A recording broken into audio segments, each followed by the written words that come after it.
Hello guys, I am विकास कुमार और आज के लिए लेके आया हूँ स्टील स्ट्रक्चर का फर्स्ट पार्ट। ठीक है, तो स्टील स्ट्रक्चर पढ़ने से पहले हमें भाई पता होना चाहिए स्टील क्या होती है और स्ट्रक्चर क्या होती है। ठीक है, स्टील क्या होती है कि भाई स्टील क्या होती है, आयरन और कार्बन से मिलकर बना होता है। ठीक है, किस किस से मिलकर बना होता है भाई ये स्टील? स्टील क्या होता है? जो iron plus carbon etcetera material से मिलकर बना होता है। ठीक है, जिसमें क्या होता है कि भाई कार्बन की कंटेंट कितनी होती है स्टील में? 0.2% से 0.3% तक होती है।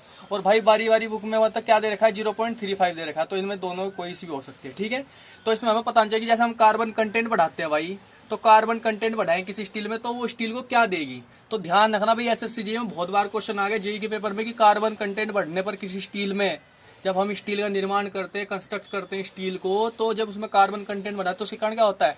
स्टील क्या होती है? हार्ड हो जाती है, हार्डनेस बढ़ जाती है भाई।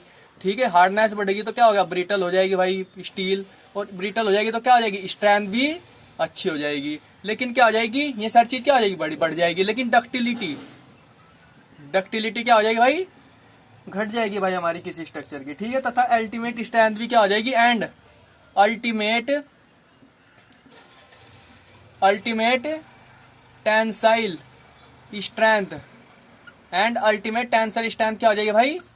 बढ़ जाएगी जब हम किसी मतलब स्ट्रक्चर में, मतलब जब स्टील कंस्ट्रक्ट करने में जब हम कार्बनिक कंटेंट बढ़ाएंगे। ठीक है, तो ये पॉइंट आपको याद रखना है क्योंकि ये बहुत बार पेपर में आ चुके हैं भाई। ठीक है, हार्डनेस तो आपको पता है क्या होती है, ब्रिटलनेस पता है क्या होती है, स्ट्रेंथ पता है आपको क्या होती है, डक्टिलिटी क्या होती है, और अल्टीमेट टेंसाइल स्ट्रेंथ क्या होती है। ठीक है, ये आपको सब कुछ पता है, ये मैं आपको नहीं बताऊंगा। ठीक है, तो स्टील का यूज हम कहाँ कहाँ करते हैं भाई? स्टील स्ट्रक्चर का यूज कहाँ कहाँ करते हैं? वैसे ब्रिज हो गया, ब्रिज बनाने में करते हैं भाई, ट्रसेस बनाने में करते हैं, प्लेटफॉर्म की भाई मेट्रो देखा होगा तुमने, एफओबी। ठीक है, और ट्रांसमिशन टावर होते हैं भाई।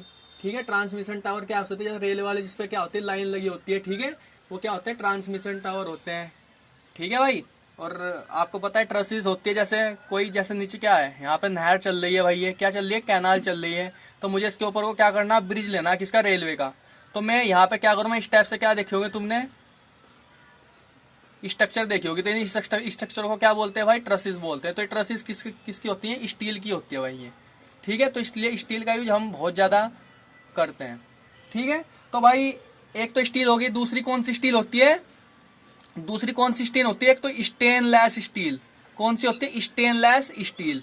स्टेनलेस स्टील कौन सी होती है भाई? ये तुम्हारे पेपर में बहुत बार आ गया कि स्टेनलेस स्टील किस मटेरियल से मिलकर बनी होती है। ठीक है, तो ये चीज याद रखना, ये steel plus nickel plus chromium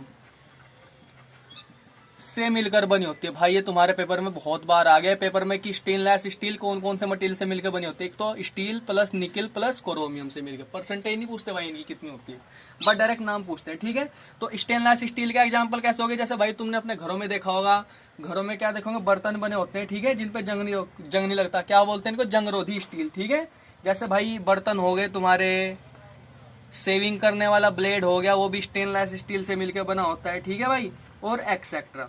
ठीक है, तो भाई हमें पता होना चाहिए कि हम स्टील स्ट्रक्चर का यूज क्यों करते हैं।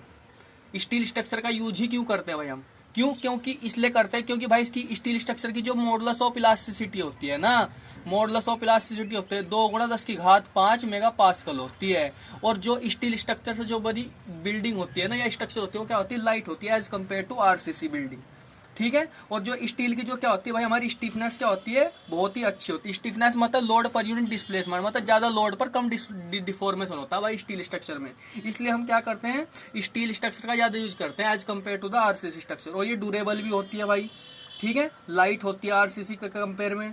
आ गया भाई समझ में? तो स्टील स्ट्रक्चर से जो देखो, दूसरा पॉइंट क्या हो जाएगा कि स्टील स्ट्रक्चर से जो बनी जो मेंबर्स होते हैं ना, वो भाई प्रोपोर्शनिंग में, उस प्रोपोर्शन में होने चाहिए। मतलब जैसे भाई मुझे एक कॉलम ये है भाई मेरी यहाँ से, दूसरी कॉलम ये है भाई यहाँ। ठीक है, तो जो मैं मेंबर जो बीम लूंगा ना भाई, जो स्टील की जो बीम लूंगा, वो क्या होनी चाहिए? प्रॉपर प्रोपोर्शनिंग में होनी चाहिए। मतलब इसके आउटर एज से आउटर एज की डिस्टेंस मतलब बिल्कुल इक्वल होनी चाहिए। अगर थोड़ा बाहर हो गया तो भाई हमारे क्या अनइकोनॉमिकल हो जाएगी। समझ गए? तो इसलिए क्या मैं क्या कहना चाह रहा हूँ कि भाई जो स्टील जो मेंबर होता है ना स्टील स्ट्रक्चर में, वो क्या होना है? प्रॉपर प्रोपोर्शनिंग में होना चाहिए, ना तो बड़ा होना चाहिए ना ही छोटा होना चाहिए।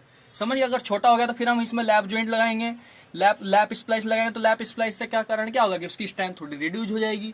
समझ गए? तो इसलिए क्या होना चाहिए? प्रॉपर कैसे होना चाहिए? प्रोपोर्शनिंग में होना चाहिए भाई। ठीक है, आगे भाई समझ में? तो जो ये बीम बनाते हैं भाई, ये जो बीम होती है इन्हें क्या बोलते हैं, स्टील रोल्ड सेक्शन बोलते हैं भाई। इनको क्या बोलते हैं, स्टील रोल्ड सेक्शन। ये सेक्शन कैसे होते हैं भाई, चैनल सेक्शन भी हो सकते हैं। ये सेक्शन कैसे हो सकते हैं, एंगल सेक्शन भी हो सकते हैं। आ गया भाई समझ में। तो इन्हें क्या बोलते हैं, स्टील रोल्ड सेक्शन बोलते हैं। और भाई एक चीज याद रखना भाई हमेशा, कि जो स्टील स्ट्रक्चर में जो रोल्ड स्टील सेक्शन होते हैं, वो Fe 250 ग्रेड के मटेरियल से मिलके बने होते हैं भाई। ये चीज आपको याद रखनी है, ठीक है। कौन से ग्रेड से मिलके बने होते हैं, Fe 250 वाले स्टील के ग्रेड से बने होते हैं, ठीक है। तो ये 250 क्या शो करता है भाई, यील्ड स्ट्रेंथ। क्या शो करता है, यील्ड स्ट्रेंथ को शो करता है, ठीक है भाई। और भाई जो स्टील स्ट्रक्चर से जो बनी स्ट्रक्चर होती है, ठीक है, स्टील से बनी जो स्ट्रक्चर होती है ना भाई, जो उसका इरेक्शन टाइम होता है वो भी क्या होता है, बहुत ही फास्ट होता है। इरेक्शन टाइम मतलब कंस्ट्रक्शन टाइम, ठीक है भाई। ये चीज आपको याद रखनी है। तो देखो भाई स्टील की भाई कुछ फिजिकल प्रॉपर्टीज होती है, ठीक है। स्टील की कुछ क्या होती है, फिजिकल प्रॉपर्टीज होती है, ठीक है। तो फिजिकल प्रॉपर्टीज करके हेडिंग डाल लो भाई आप अपने उसमें ना। देखो भाई फिजिकल प्रॉपर्टीज किसकी, स्टील की। तो भाई स्टील की कुछ फिजिकल प्रॉपर्टीज होती है, ठीक है। Physical properties of steel. Physical properties में क्या क्या आ जाएगा, देखो जैसे भाई इसका क्या होता है कि भाई मुझे पता होना चाहिए कि स्टील स्ट्रक्चर के लिए भाई कौन सा कोड प्रीफर किया जाता है। तो ये चीज याद रखना, IS 800 2007, ठीक है भाई। ये कोड भी पेपर में पूछ रखा है तुम्हारे। तो पहली प्रॉपर्टी कौन सी होगी भाई, यूनिट वेट, स्टील का यूनिट वेट। तो स्टील का यूनिट वेट कितना होता है भाई, 7850 किलोग्राम पर मीटर की घात 3 होता है भाई। जबकि इसकी मॉडुलस ऑफ इलास्टिसिटी ई का मान कितना होता है, 2 × 10 की घात 5 मेगापास्कल होता है भाई। ये कुछ प्रॉपर्टीज होती है। तीसरा जैसा क्या हो गया, मैंने बताया था कि ये क्या होता है, अल्फा क्या होता है, thermal expansion coefficient. Thermal expansion coefficient steel का कितना होता है भाई, 12 × 10 की घात -6 पर डिग्री सेल्सियस होता है भाई। चौथी प्रॉपर्टी कौन सी होगी भाई, स्टील की म्यू क्या बोलते हैं, पॉइजन रेशियो। तो 0.3 से 0.333 तक होता है भाई। ये चीज याद रखनी है भाई आपको। पांचवी प्रॉपर्टी कौन सी होगी भाई इसकी, जी क्या होता है, modulus of rigidity. Modulus of rigidity कितना होता है भाई स्टील स्ट्रक्चर का, 0.769 × 10 की घात कितना भाई, 5 मेगापास्कल। भाई ये चीजें आपको याद रखनी है क्योंकि ये बहुत बार पेपर में आ चुकी है, ठीक है। तो देखो एक चीज हमें पता है कि देखो अगर किसी बंदे ने आपसे पूछ लिया कि भाई एक स्टील की रोड है, ठीक है, एक क्या है, स्टील की रोड है जिसका डायमीटर कितना दे रखा है, 20 mm दे रखा है। जिसका डायमीटर कितना दे रखा है, 20 mm दे रखा है। तो उसने पूछा कि उस स्टील की रोड का वेट कितना होगा पर यूनिट लेंथ। समझिए किसी ने पूछ लिया अगर बाई चांस, तो देखो भाई मुझे पता है कि डेंसिटी मतलब घनत्व, स्टील का घनत्व कितना होता है, 7850 किलोग्राम पर मीटर क्यूब होता है, ठीक है। अब देखो डेंसिटी बराबर क्या होता है, मास बटे वॉल्यूम। तो मास कितना हो जाएगा, डेंसिटी गुना वॉल्यूम नहीं हो जाएगा भाई। तो मास बराबर डेंसिटी कितनी होती है भाई, 7850। वॉल्यूम क्या हो जाएगा, एरिया गुना लेंथ। एरिया कितना होता है, π/4 × d²। डी कितना इसका, d²। Length 1 metre. तो भाई इस फॉर्मूले से आप निकाल सकते हो डायरेक्ट किसका मास कितना होगा। और बाई चांस वेट पूछ लिया तो इसे m से g से गुणा कर दोगे दोनों साइड। तो ये क्या हो जाएगा भाई इसका, d² भाई यूनिट में खुद चेंज कर लेना इसे, ठीक है। तो यहाँ से g से मल्टीप्लाई करते क्या हो गया, इसका वेट हो गया। तो भाई ये प्रॉपर्टी याद रखनी है आपको, ठीक है। अब देखो कुछ मैकेनिकल प्रॉपर्टीज होती है भाई, ठीक है। क्या होती है, कुछ मैकेनिकल प्रॉपर्टीज होती है, mechanical properties of steel. Mechanical properties of steel. तो भाई कुछ मैकेनिकल प्रॉपर्टीज होती है, क्या क्या होती है भाई स्टील की। पहली कौन सी होती है भाई, जो स्टील होती है क्या होती है, डक्टाइल नेचर की होती है भाई। डक्टाइल समझ गए क्या होता है, जब डक्टाइल होता है कि जब हम स्टील को अल्टीमेट टेंसाइल स्ट्रेंथ वाली मशीन पर रखेंगे तो जब उसे स्टील को खींचेंगे ना तो लंबे वायर में चेंज हो जाती है। तो हम क्या कह सकते हैं कि वो मटेरियल है ना, क्या है, डक्टाइल है, ठीक है। इसकी दूसरी कौन सी होगी भाई, इसकी हार्डनेस अच्छी होती है भाई, ठीक है। और जैसे हम इसे गर्म करेंगे तो इसकी हार्डनेस घटती नहीं भाई स्टील की, ये चीज आपको याद रखनी है, ठीक है।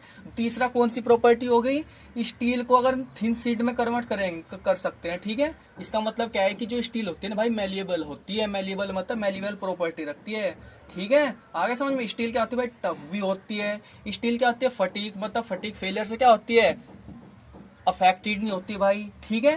क्रिप से भी अफेक्टेड नहीं होती है भाई ये, ठीक है। तो ये चीजें आपको याद रखनी है, ठीक है इसमें, ठीक है। अब देखो नेक्स्ट भाई हमारे पास आ गया रोल्ड स्टील सेक्शन, ठीक है। नेक्स्ट हेडिंग कौन सी है, rolled steel section. Okay guys, thank you.